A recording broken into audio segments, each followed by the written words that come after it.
You step off the subway at Hongdae Station, and the very first thing that hits you is the sheer speed of the city. Every exit funnels you into a wall of overlapping sound: a busker covering K-pop, two students bargaining over a jacket, and a cashier asking you something fast that ends in a rising tone. You've spent months studying Korean. You can read the alphabet and you memorize the basic greetings. But standing here, you realize you haven't caught a single word.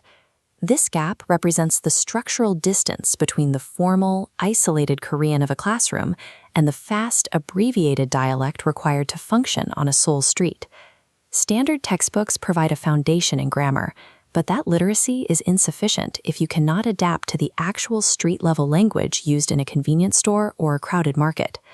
Most language apps and standard curricula drill you on grammatically safe, highly formal sentences designed for professional environments.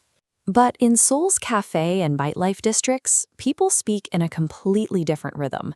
They aggressively clip their syllables and drop grammar particles entirely. Because Seoul is the engine of Korean pop culture, younger speakers generate and retire slang through social media and K-dramas at a pace that instantly dates standard textbooks. This compares the formal phrasing of a textbook to the rapid street equivalents used in Seoul. On the left, 감사합니다.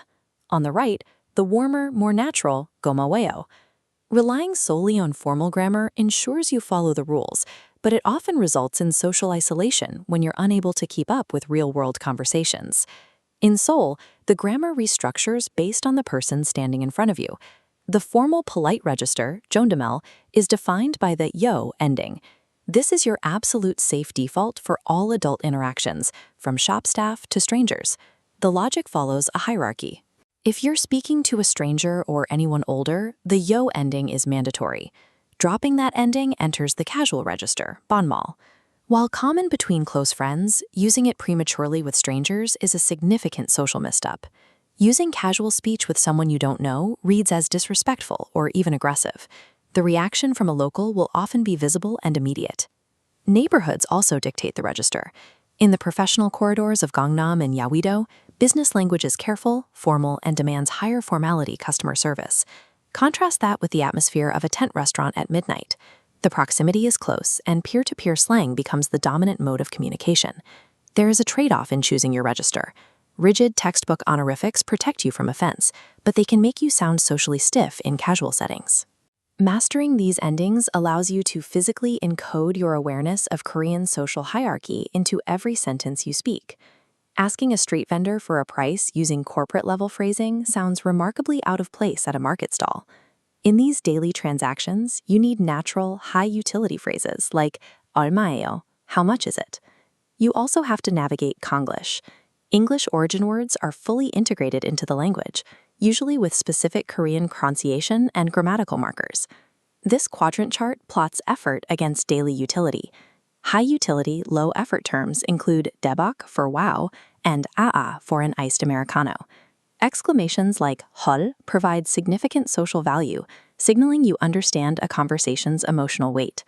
Brand abbreviations like CU or GS further accelerate retail interactions.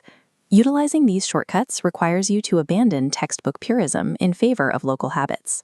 Prioritizing casual exclamations and practical Konglish over advanced grammar yields a significantly higher return on your daily social survival. The final failure point of traditional study is the lack of localized pronunciation feedback. Korean pronunciation relies on a three-way distinction between aspirated, unaspirated, and tensed consonants. Looking at this checklist, you can see the shift between syllables like ba, pa, and ba. These mechanical variations determine meaning.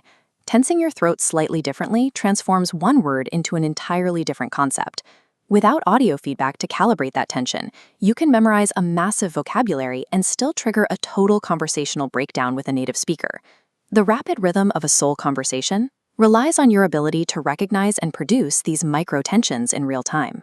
Possessing the right vocabulary is useless if your pronunciation prevents a native speaker from physically recognizing the words you are saying. Your strategy depends on your goals. A short-term tourist focused on shopping and dining needs a specific, high-utility phrase set. Mastering 6 key survival phrases guarantees smooth transactions. You sacrifice deep conversation for immediate independence in the city's commercial hubs. For an expat or long-term learner seeking cultural integration, the focus shifts to navigating the tighter, intimate social networks of a local neighborhood. Successfully navigating the city requires anchoring your sentences in the yo register, adopting contextual slang, and calibrating your pronunciation against native sounds. Urban fluency isn't a single skill. It requires tailoring your language register and vocabulary specifically to the neighborhood you are standing in. Standard classroom apps are generally unequipped to teach the localized logic of this urban dialect. Street tongue serves as the bridge required to translate textbook theory into street-level reality. The app provides AI feedback on your pronunciation and trains your ear to recognize the rapid pacing used by locals. Using street tongue requires moving past safe, rigid textbook habits, but it ensures you won't freeze when it's your turn to order. Download the Street Tongue app via the link in the description to start practicing actual Seoul phrases immediately. Tell us in the comments, what is the most confusing Korean phrase or slang word you've encountered in the wild? We might break it down in a future video.